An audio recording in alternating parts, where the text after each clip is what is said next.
नमस्कार दोस्तों, आज हम पेट संबंधित विकार में प्रयोग किए जाने वाले एक आयुर्वेदिक औषधि के बारे में चर्चा करेंगे जो सिर्फ पेट ही साफ नहीं करता बल्कि पेट के सभी प्रकार के विकारों में प्रयोग किया जा सकता है। साथ ही साथ पाइल्स, फिशर, जिसमें लंबे समय के लिए कब्जियत रहती है, ऐसे विकारों में भी बहुत ही उपयोगी लाभकारी साबित होता है।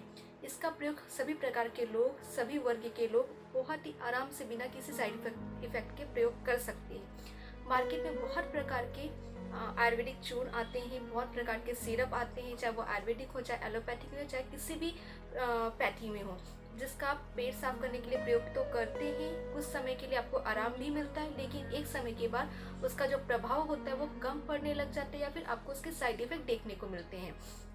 जैसे कि अगर आप वो मेडिसिन ले रहे हैं, अभी आपको उसकी क्वांटिटी कम मात्रा में लेनी पड़ रही है, लेकिन एक समय के बाद आपको उसकी क्वांटिटी बढ़ानी पड़ जाती है।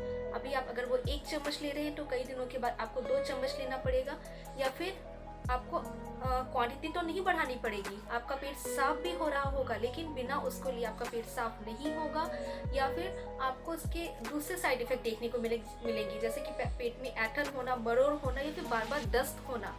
आपको लगेगा कि आपका पेट खुलकर साफ नहीं हुआ है। पेट साफ हो जाने के बाद फिर से आपको गैस बनने लगेगी, या फिर वहाँ पे फिर से मल जमा होने लग जाएगा, गंदगी जमा होने लग जाएगी, जिसे हम आम कहते हैं। खाना नहीं पचता है तो शरीर में, बॉडी के अंदर, इंटेस्टाइन में आम बनता है, इन टॉक्सिन्स जमा होने शुरू हो जाते हैं, उसे ही हम आम कहते हैं। तो आयुर्वेद में ऐसा भी बोला गया है कि कोई भी चूर्ण, पेट साफ करने वाला चूर्ण या कोई भी दवा लंबे समय के लिए नहीं लेना है, क्योंकि उसके कारण आपकी जो आंतें होती हैं, आपकी जो इंटेस्टाइन होती है, वो वीक होना शुरू हो जाती हैं।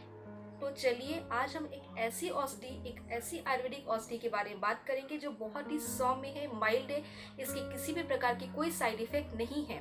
तो उसका हम पहले नाम जानेंगे, उसके अंदर कौन कौन से घटक द्रव्य पाए जाते हैं वो जानेंगे, किन लोगों को प्रयोग करना है, किन लोगों को प्रयोग नहीं करना है, और कहाँ कहाँ पे हम इसका प्रयोग कर सकते हैं।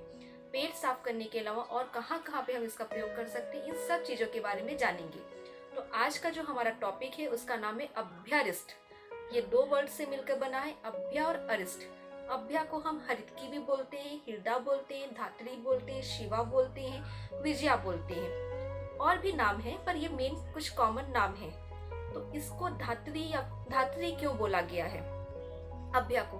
क्योंकि इसके जो गुण होते हैं अभ्या के या हरितकी के, वो माँ के समान गुण होते हैं। जैसे माँ अपने बच्चे का कभी कोई बुरा नहीं चाहती है, उसी प्रकार से जो धात्री, हरितकी, अभ्या इसका प्रयोग करता है, अगर सही तरीके से प्रयोग करता है तो उसको कोई भी दुष्प्रभाव देखने को नहीं मिलते हैं। अब चलते अभ्यारिष्ट में कौन कौन से घटक द्रव्य पाए गए हैं और किस प्रकार से बनाया जाता है। अभ्या एक मेन कंटेंट है, उसके अलावा इसके अंदर चवे पाया जाता है, मकोई पाया जाता है, महुआ पाया जाता है, विडन पाया जाता है, गोक्षुर, धातकी और गुड़, पानी, इस तरह के कुछ और कंटेंट पाए जाते हैं।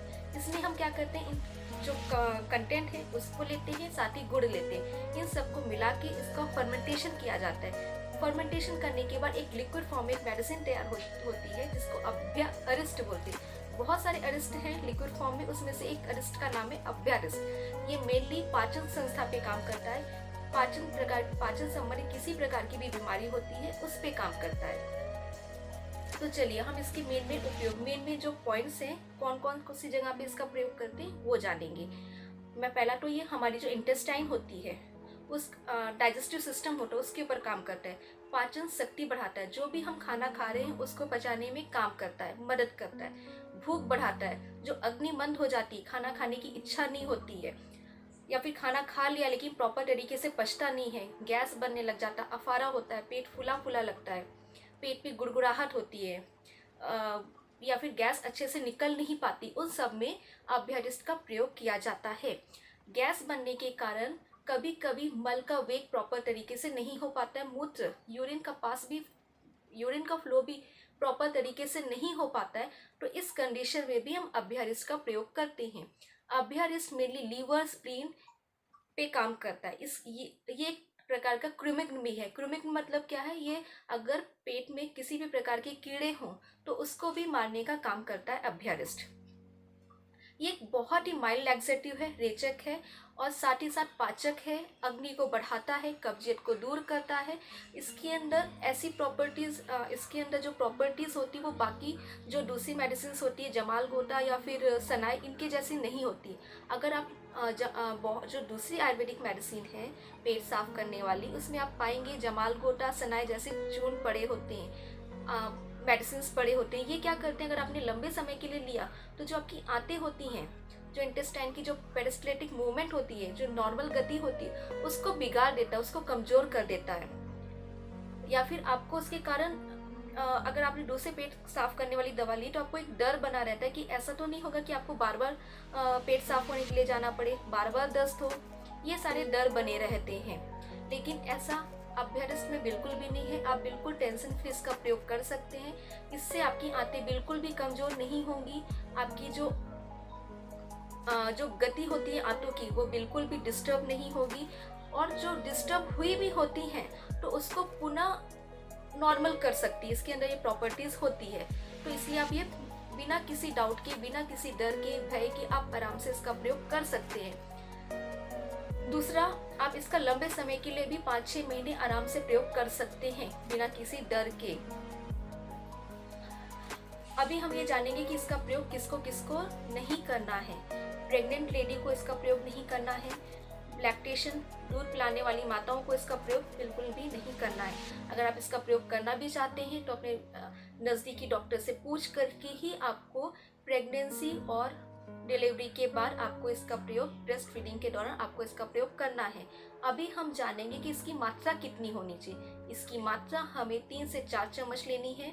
3 से 4 चम्मच यानी कि 1 चम्मच 5 ml होता है, तो 3 से 4 चम्मच मतलब 15 से 20 ml। आप इसका प्रयोग दिन में 2 बार कर सकते हैं, सुबह 15 से 20 ml, शाम को 15 से 20 ml, मतलब 3 से 4 चम्मच सुबह शाम आप ले सकते हैं। इसका प्रयोग आपको आधा कप पानी के साथ मिला करके लेना है भोजन के पश्चात, दिन में 2 बार। अभी ये किसी भी कंपनी का आपको आराम से कहीं पे भी मिल जाएगा। आप कोई भी कंपनी का आप आराम से ले सकते हैं। इसके अलावा आपको इस अभ्यस्त के बारे में कोई भी कंफ्यूजन हो, कोई भी डाउट हो तो आप मुझे नीचे कमेंट बॉक्स में ज़रूर पूछें। मैं आपको उसके बारे में डिटेल में फिर से बताने का, आपके जो भी डाउट्स होंगे उसको क्लियर करने की कोशिश करूँगी। धन्यवाद।